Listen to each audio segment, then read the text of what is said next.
Welcome back, everyone. If you've just joined us, this is part 3 of a discussion we're having around e-assist and whether or not and how I should get one attached to this recumbent trike that I'm riding. If you haven't seen parts 1 and 2 yet, I'll leave a link in the description below. So this morning I'm making my way down to the Thames, and whilst I'm on my way we'll have a little chat. Back in a minute.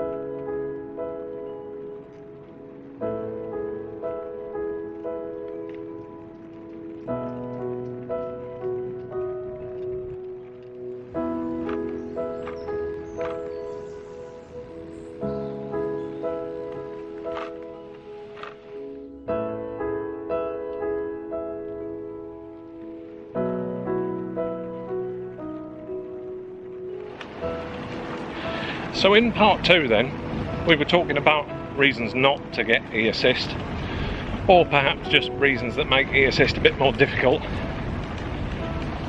And in the comments below, Larry Hicks raised a good one that I thought I'd better start off with today. Larry raised the concerns over fires and explosions because of these batteries. So having raised the issue of these batteries not being allowed on aircraft, I didn't really look at the reasons why. Well, obviously I know the reasons why, but we didn't talk about it in part 2. So I just thought I'd start today's video by having a quick look at the dangers and the warnings around these batteries, because there's a lot of people watching my videos now that are thinking about getting e-assist or already have it, and perhaps are not aware of the do's and do nots of having these batteries.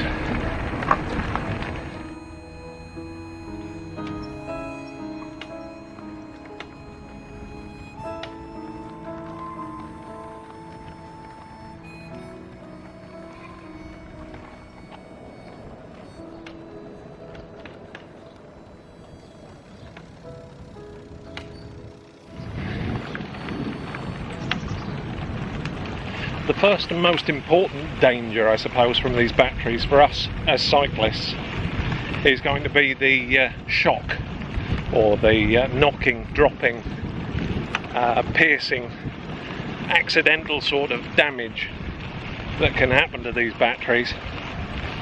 I mean, obviously if it happens to your drone battery, yeah, you lose your drone. It's not going to burn you though, is it? It's not going to hurt you.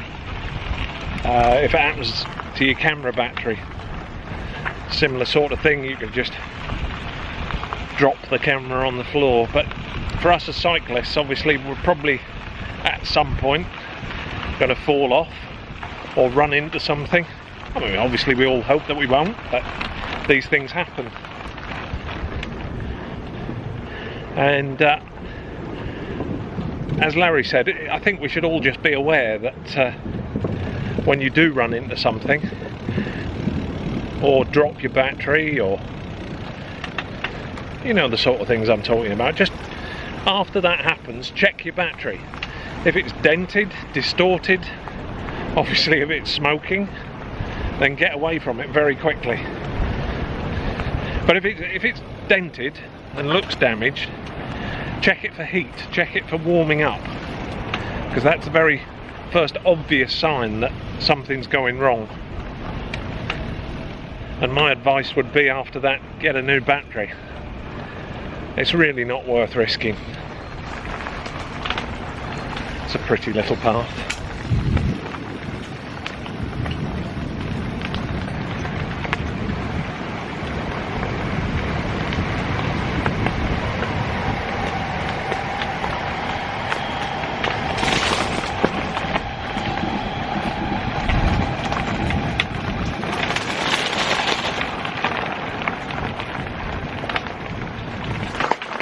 This is why we like full suspension.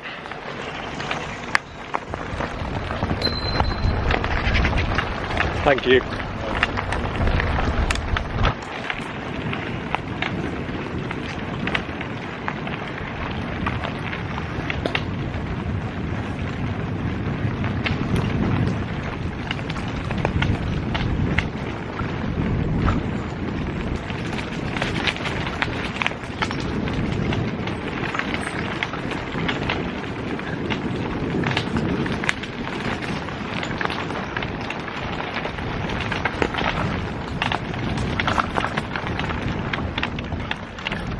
You see, there's not everybody knows these paths exist in London. Feels just like you're in the countryside, but I'm right in the heart of London. So another way these batteries can go pop on you is when you're charging them up. Now the obvious advice is use the charger that they came with. That's a must. Don't just use any old charger to charge them up. So most of the good chargers on these batteries will have a safety device to stop overcharging and will literally control the amount of current that's going into your battery and then switch off automatically when the battery's full. If ever there was a reason not to buy the cheapest one you can find on the market, there's one for starters. Having followed some of the research that's being done on the web, not every charger that you get and not every battery that you get has got these safety cutout circuits on the battery, which at the end of the day is where these companies are making the cost saving, so that yes, you think you're getting a good deal, but you're actually buying a death trap perhaps.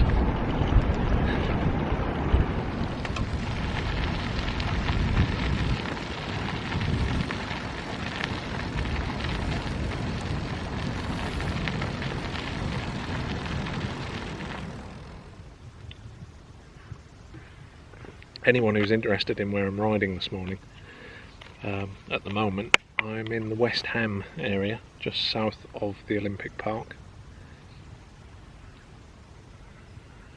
and Bow. I've been around Bow as well, but yeah, I'm just sort of mucking around really, trying to find some new places. It's quite nice so far. Too many joggers on the canal, so I thought I'd come away from there for a little while. As the day warms up, they'll all go home, but it's the early morning joggers. They have their headphones on and just they don't hear you coming behind them. They're quite dangerous. Well, I say they're dangerous. They're not dangerous, they just get in the way. I have to slow down a lot, so yeah, I'll just come out of their way for a while. I'll go back there later maybe. So whilst we're talking about charging, obviously it takes a few hours to charge these batteries up to full. It'd be quite easy to plug them in, leave them on the kitchen work surface, and off you go to bed, and the next morning you get up and voila. And of course, for the 999 times out of 1,000 that you do that, it's all going to be fine and hunky-dory. But then, of course, there's always the one time that it isn't. And as I said a moment ago, we're talking about some quite sizable batteries here. We're not talking about your little mobile phone battery that'll just go... I know it all sounds a bit extreme and drastic, but when you've watched a few of these videos and see what can happen, you're all old enough and grown up enough to make your own choices. I'm just making you aware of the risks, that's all.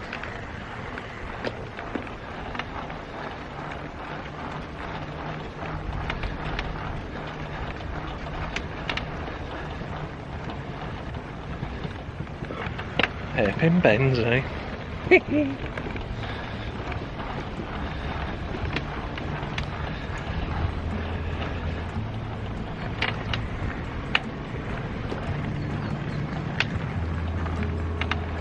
So anyway, I think that's enough on the dangers of these batteries for now. I think I just wanted to raise the awareness that these things can go pop. Obviously there's lots more on the internet, YouTube and other people's blogs and pages that you can have a look at and learn some more about it. But yeah, thank you Larry for bringing that up. It's a topic well worth discussing and well worth people being made aware of. So there we go.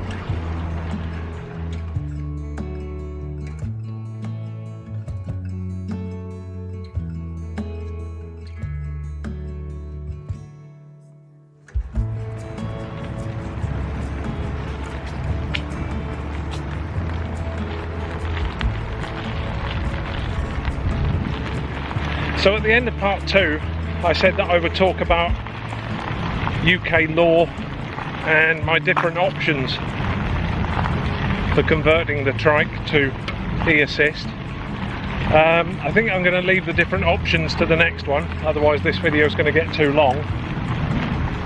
But let's have a little look at UK law.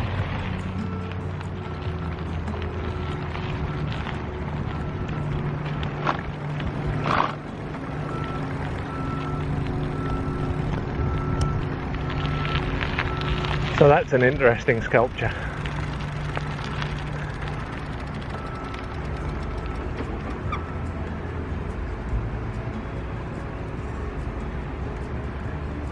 Apparently it's by Abigail Fallis. I'm trying to read the sign from here, sorry. Abigail Fallis, and it's called DNA.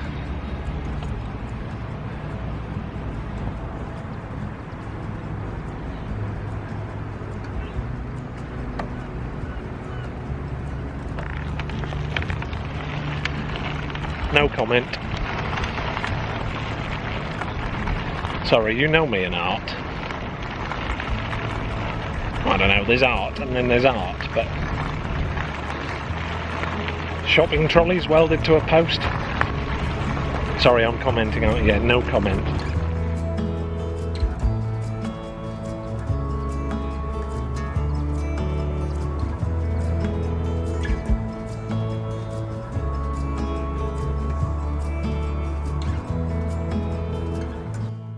So, it's the morning after the day before. I managed to get down to the Thames in the end yesterday afternoon and had a nice ride around. But there were so many people on the canal on the way back that it was difficult enough for me to ride along on the Trike, let alone video and record anything at the same time. So I gave up on that as a bad job. And here we are this morning just to finish this video off.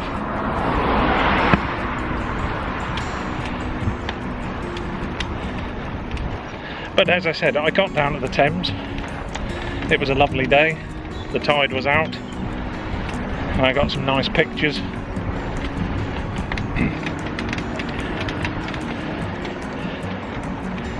And I had a ride around Limehouse Dock as well, which was really good. But today we're just back on the canal as usual,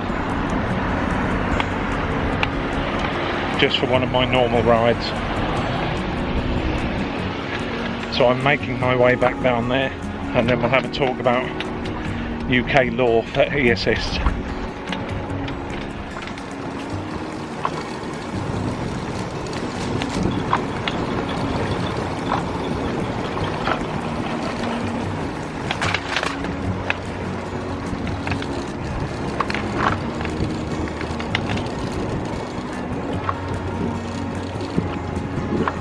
Cyclists, they always get in the way.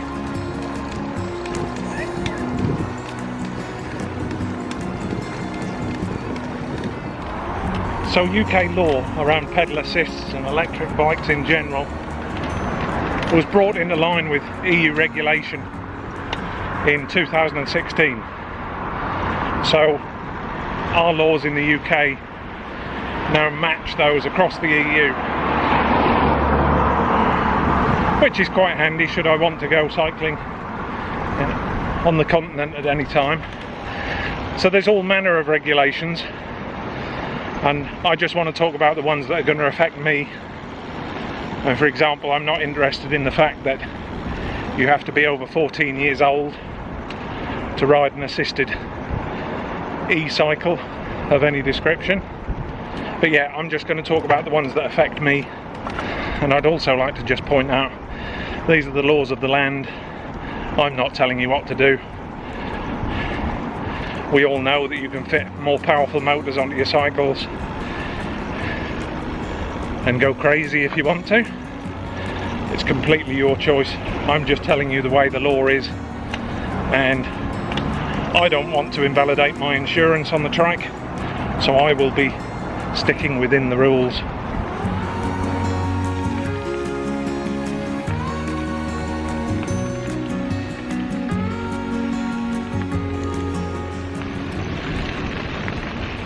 Morning. You alright? Yeah, good.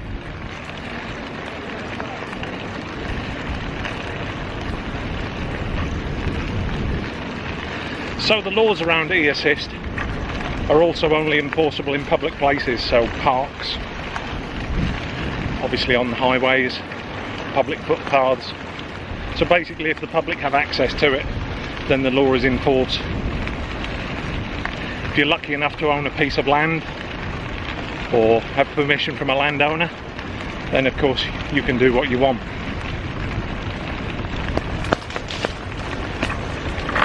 But for my purposes, obviously these laws are going to be enforced.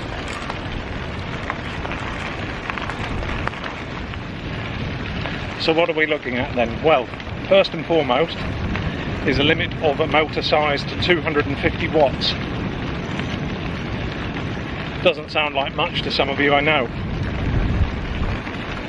But the torque on some of these new Bafang motors, or some of the stuff coming out from Bosch, they have an incredible torque on a 250 watt motor. So I don't think they're lacking in power at all. Morning. Lots of fishermen down here this morning.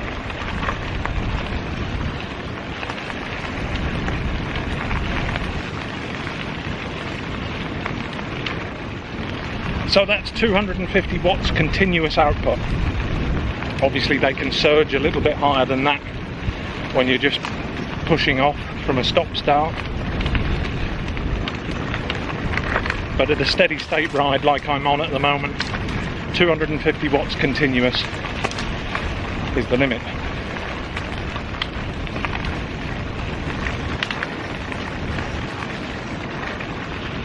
God, it's nice out here this morning.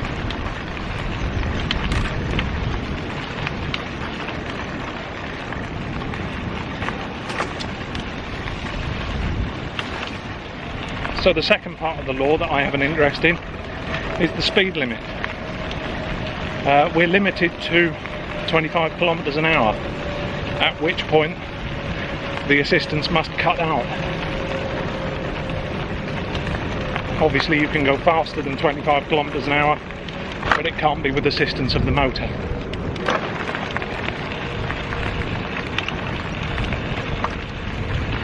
That's in old money 15.5 thereabouts miles an hour, which if I'm going up a hill at 15 miles an hour I'll be amazed.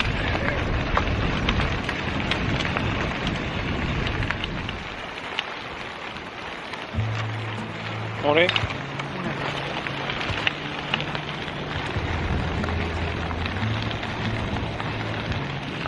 So the only other piece of that legislation that affects me really is the twist and go or throttle situation. They are illegal in the UK. It's electric assist after all. It's not just an electric moped where you can twist a throttle and away it goes. In the UK those push button throttles and the twist and go are not allowed, with a couple of exceptions. Those exceptions are that you bought your e-bike with it attached before 2016, and the other exception is what they call walk assist. You can have that sort of push button throttle or twist throttle so long as it doesn't power the cycle along any faster than 6 kilometers an hour. So as the name suggests, it helps you walk alongside your cycle as it's going along.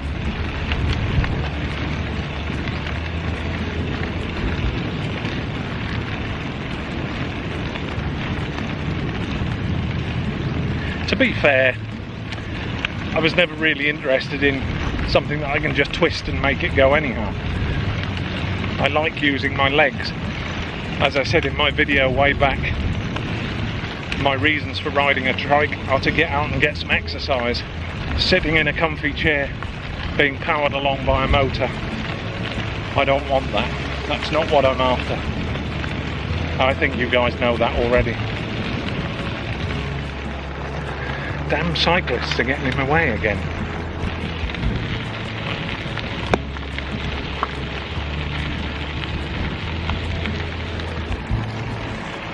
They're just never fast enough.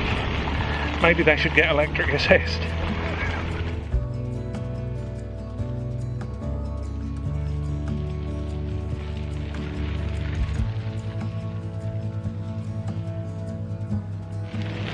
So yeah, I think that's it when it comes to the law. I think they're the only bits that are going to affect me and my choices.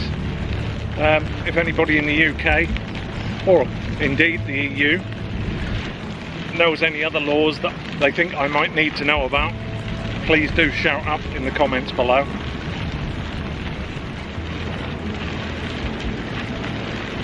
Morning.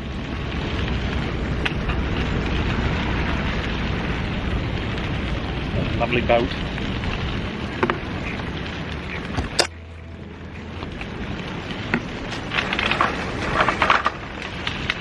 It's been a gorgeous day for being out on the water.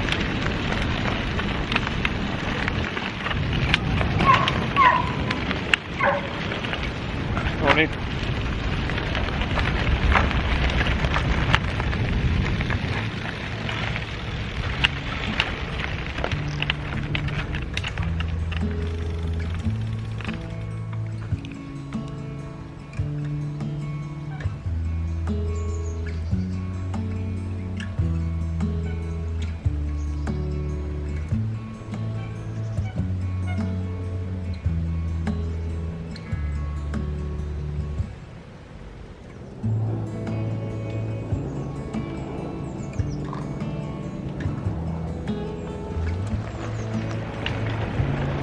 So I think that's it for part 3.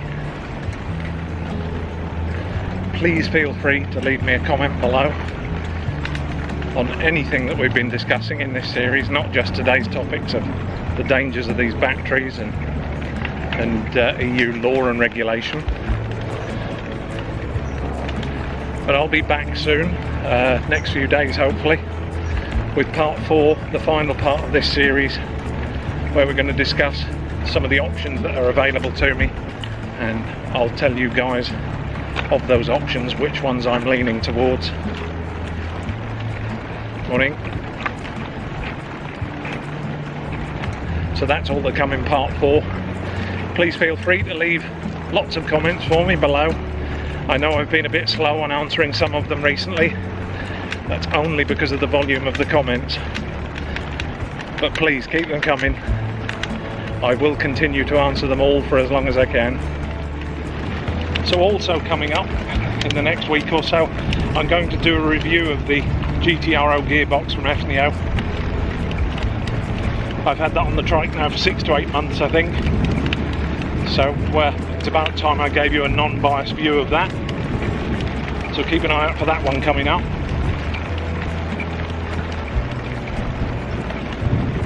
And then of course I've better get back to doing some county rides, hadn't I? Autumn will be here soon, and yeah, we need to get a few rides done. But the weather's still good for now. Okay everyone, I'll see you in part 4. Ta-da.